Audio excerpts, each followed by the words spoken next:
It's Friday, Junior, so here's everything you missed while we were on the clock. Louisiana is seeking to extradite a New York doctor over an abortion pill case. Trump's pick for the Department of Education acknowledges that shutting down the agency would require congressional approval. American credit card debt has hit an all-time high, according to the Federal Reserve. Robert F. Kennedy Jr. has been confirmed as the new Secretary of Health and Human Services. Elon Musk is pulling his $97.4 billion offer to acquire OpenAI. The Department of Education has revoked Title IX guidance. A judge has put Maine's new gun law on hold, citing with gun rights advocates after the Lewiston mass shooting. Trump's push to reshape independent agencies is challenging a nearly 100-year-old Supreme Court ruling that protects certain officials from political interference. Trump has signed off on new reciprocal tariffs. Californians are preparing for possible flooding in areas previously burned by these wildfires, while freezing rain and snow are expected in Oregon. The Jets have informed Aaron Rodgers that they are not moving forward with him. The Manhattan U.S. attorney resigned after refusing to drop a case against New York City Mayor Eric Adams.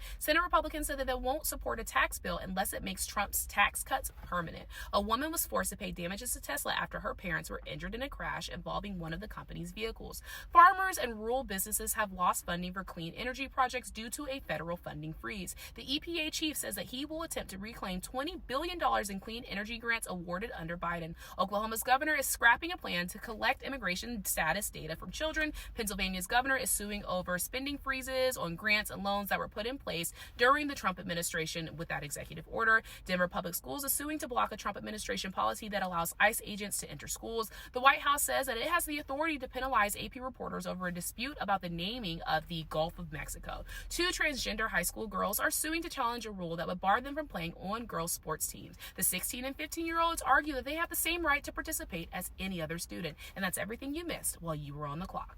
Elon Musk just lost $90 billion, yet it didn't even put a dent into his massive fortune. Meanwhile, half of Americans can't afford a $500 emergency, and now working class people are on the verge of witnessing something disgusting and grotesque: the rise of the world's first trillionaire. Oxfam predicts that within a decade, at least 5 people will amass an unimaginable level of wealth. In 2024 alone, 204 new billionaires were created, which is nearly 4 every week. The world's richest men saw their fortunes swell by almost $100 million per day, and even if the 10 wealthiest men gave away 99% of their wealth overnight, they would still be billionaires. So for every so-called temporarily embarrassed millionaire out there, it's time to face the facts. You are not a future billionaire. You are a worker trapped in a system designed to keep you struggling, while billionaires hoard everything. You could put in 100-hour work weeks for the rest of your life and still never touch the wealth billionaires hoard. Why? Because billionaires aren't rich because they work hard. They're rich because they exploit people like me and you. Billionaires' wealth comes from inheritance, monopolies, and or exploitation. Every billionaire under 30 inherited their fortune, according to Forbes. These people didn't work harder than you. They profit from a system designed to keep you working while they extract as much wealth as possible at home and abroad.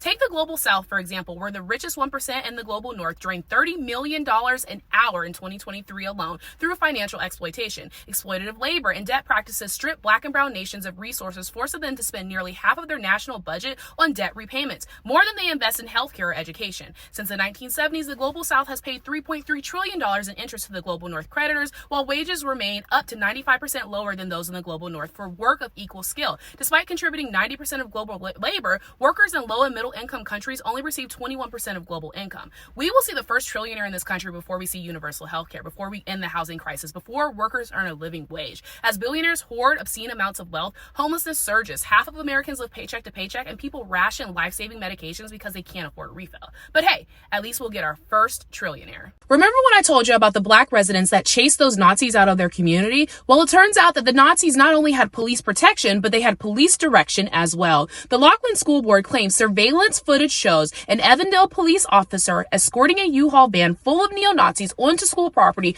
just before the group was confronted and driven out by local black residents. The incident occurred on February 7th when the district says the officer led the U-Haul full of Nazis into an alley separating Laughlin's educational annex building, which serves preschool through 4th grade students, and a nearby gas station. After guiding the van, the officer reportedly then left the scene. School officials say that the footage shows the neo-Nazi group, which had weapons, organizing themselves near the building during dismissal time when children are leaving. Okay, the district was unaware of the potentially dangerous situation unfolding on its grounds and claims it received no prior warning from law enforcement. WKRC shared a statement from the district that says, "This group was on our property armed during one of the most critical times of the day," the district stated. "The safety of our children was jeopardized." The district has shared the video with authorities police and is demanding an independent third-party investigation into both the Evandale and Laughlin police departments. On day 13 of Black History Month, we honor and celebrate Miss Claudette Colvin. Miss Claudette was a brave young girl who stood up for what was right. She was born on September 5th, 1939 in Montgomery, Alabama. As a teenager, she worked hard in school and dreamed of becoming president one day.